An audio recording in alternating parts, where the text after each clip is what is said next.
অস্তিত্ব সংকটে চলন বিল। বাংলাদেশ পরিবেশ আইনবিদ সমিতি বেলার উদ্যোগে অস্তিত্ব সংকটে চলন বিল পুনরুদ্ধার ও সংরক্ষণে করণীয় শীর্ষক পাবনায় এক আলোচনা সভা অনুষ্ঠিত হয়। অনুষ্ঠানে প্রধান অতিথির বক্তব্য দেন পাবনার অতিরিক্ত জেলা প্রশাসক মাহফুজা সুলতানা। তিনি বলেন, পাবনা বিজ্ঞান প্রযুক্তি বিশ্ববিদ্যালয়ের সহযোগী অধ্যাপক ডক্টর নাজমুল ইসলাম, বেলার প্রতিনিধিবৃন্দ, আমাদের পরিবেশ অধিদপ্তরের উপপরিচালক, পানি উন্নয়ন বোর্ডের সরকারি পরিচালক সহ আমার সামনে অতিথিবৃন্দ, আসসালামু আলাইকুম। কিন্তু কোনো কিছু হয় না, একটু সময়ের দরকার হয়। যে কোনো বিষয় আপনি যখন যে কোনো একটা টপিক নিয়ে কাজ করবেন, আপনার আলোচনা করতে হবে, বসতে হবে, একবার নয়, প্রয়োজনে 10 বার বসতে হবে।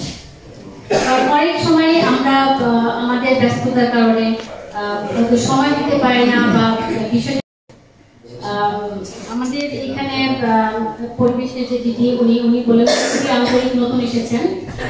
আর আমাদের জেলা প্রশাসক স্যার কিন্তু খুবই আন্তরিক এবং কারণ থাকে যেটার বাহিরে আমরা যেতে পারি। আমাদের যেগুলো জলমহলভুক্ত জলাশয় রয়েছে দায়ী হবে, সুতরাং এই দায়টা কিন্তু আমরা সরকারি কর্মকর্তারা কর্মচারীরা কেউ কিন্তু এই দায়টা নিতে পারে যাওয়া। কিন্তু আমাদের যেটা করতে হবে, আমাদের স্টেক হোল্ডার বা যারা সংশ্লিষ্ট একটি গবেষণা কার্যক্রমে প্রাপ্ত তথ্য এবং মূল প্রবন্ধ প্রজেক্টরের মাধ্যমে উপস্থাপন করেন পাবনা বিজ্ঞান ও প্রযুক্তি বিশ্ববিদ্যালয়ের ভূগোল ও পরিবেশ বিভাগের চেয়ারম্যান ডক্টর মোহাম্মদ নাজমুল ইসলাম।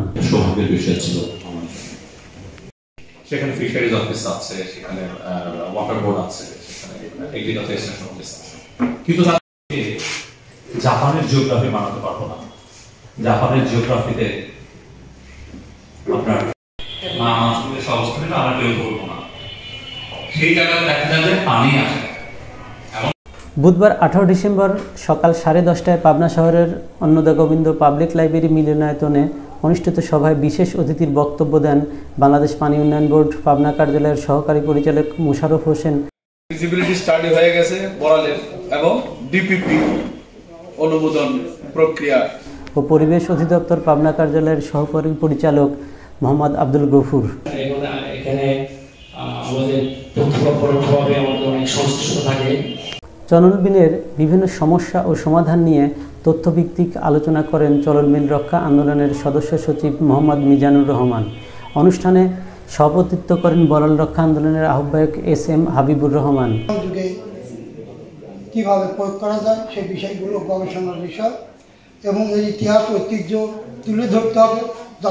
বেলার পরিচিত উপস্থাপনা করেন বেলা ঢাকা কার্যালয়ের প্রোগ্রাম সমন্বয়কারী AM মামুন। সঞ্চালনা করেন বেলার রাজশাহী কার্যালয়ের সমন্বয়কারী তন্ময় কুমার সান্যাল। পাবনা, নাটোর, সিরাজগঞ্জ, নওগাঁ ও রাজশাহী জেলার বিস্তীর্ণ অঞ্চল জুড়ে দেশের উত্তর পশ্চিমাঞ্চলের সর্ববৃহৎ প্রাকৃতিক জলাধার হল চলন বিল। দেশীয় মিঠা পানির মৎস্য ভাণ্ডার খ্যাত এই বিলটি ছোট বড় অসংখ্য বিলের সমন্বয়ে সৃষ্টি হয়েছে। বর্তমানে এর আয়তন দাঁড়িয়েছে মাত্র 375 বর্গ কিলোমিটার।